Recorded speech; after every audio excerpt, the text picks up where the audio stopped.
Joining us at the moment is former Air Chief RKS Bhadauria. Thank you so much, sir, for joining us here on Times Now. But first and foremost, I'd like to ask you that today in his speech, the Prime Minister has once again reaffirmed support for the Agnipath initiative, and this is amidst serious criticism coming in from opposition about the initiative. Moreover, the Congress has even called for its scrapping. Now, you have defended the Agnipath initiative, but have also said in the same breath that one could consider some changes. How would you want to see the initiative changed?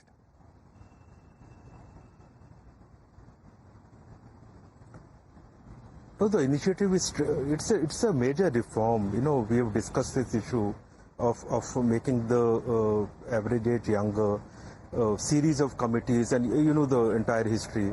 When a major step like this is taken, and after a very considered decision, after having a lot of discussion over a period of 2 years, the three services know what they are doing, and it is once a scheme like this is implemented, which is major in its overall content and in its intent, it is best to see that it is allowed to work, and thereafter we see how it can be improved.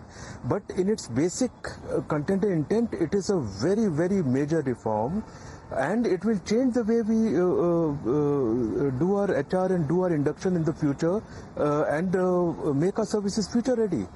So most of the opposition to this scheme, I find, is mostly political in nature, and the army issues are being dragged into the political field for political purposes, and that is what needs to be avoided. Right, but can we really say that as a scheme that has been inducted, that has been yeah, go ahead. No. My question is, when you say that the criticism is largely political in nature, the fact is that it's not just the opposition politicians, but we're also seeing allies such as the JDU come out and criticize it. At the same time, we've seen several military veterans also come out and say that perhaps all is not well with the scheme. So in that light, can we really say that all the criticism is only political intention, is not well intentioned? Okay, let me explain that. As far as allies are concerned, once they get to know about the scheme, they have not said withdraw it. They said review it.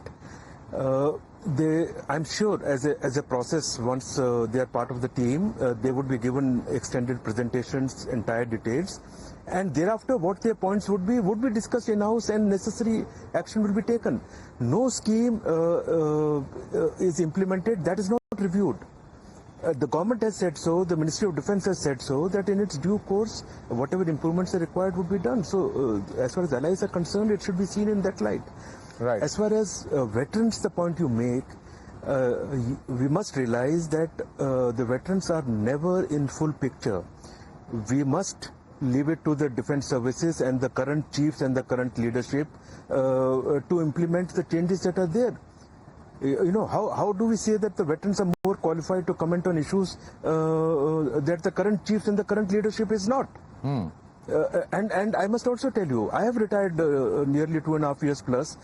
Today, I am not in the know of what has transpired in the last 1 or 2 years, and I go by what the current chiefs say on the issues.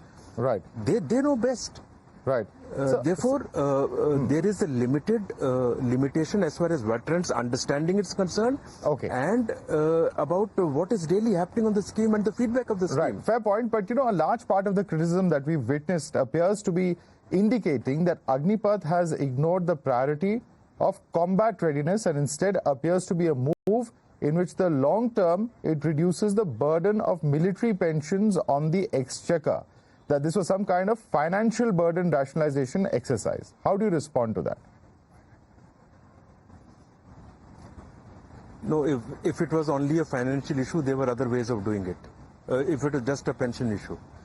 Okay, I have said so earlier, it is clearly a major HR reform which starts with, firstly, to make the fighting force younger. This is the best way to do it. This is how all the defense services in the world have done it, who are advanced armies and air forces and navies. There is no reason, if it works there, how can we say it won't work here? And there is an issue that we have always said that there must be more exposure. There is a nation first issue. There is a nationalistic idea that people who have served in the defense forces, when they go out in the society, that is a second major advantage. There will be outflow into various other fields, be it CAPF, be it state services, be it DPSUs, be it private sector. And the ethos, discipline, and the nationalism and the traits that are picked up while serving for the nation in defense would get assimilated in these other fields. Right. So we have to think in terms of overall nation as to where we want to head.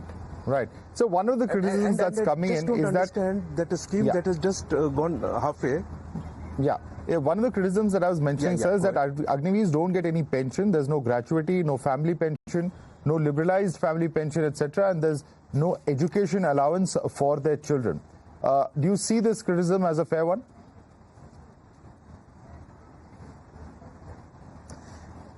See, there are terms and conditions for Agniveer. There is a package which is announced for the first 4 years. Thereafter, there is arrangement made, 25% will get absorbed. They will get all these benefits which are already stated for all the soldiers and officers who come in. That's already stated. The people who go out, for them there are special provisions being made in terms of reservations, in terms of central government jobs, in terms of state governments, in terms of DPSUs, which I referred to, and of course private sector is coming forward too.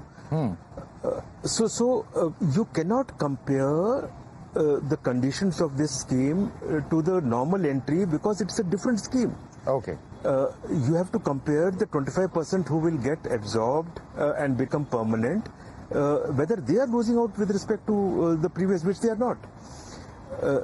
Secondly, when you have a scheme like this, you are giving an option to youngsters that look, you come and serve the nation for 4 years. That in itself is a matter of pride. You also have to realize that the number of people who will get this opportunity will be nearly threefold. This hasn't panned out as yet. You know, initial induction is, let's say, at 60,000, for example. The moment you reach about 4 years and only 25% get absorbed, this number of induction of Agniveers will keep rising. Right.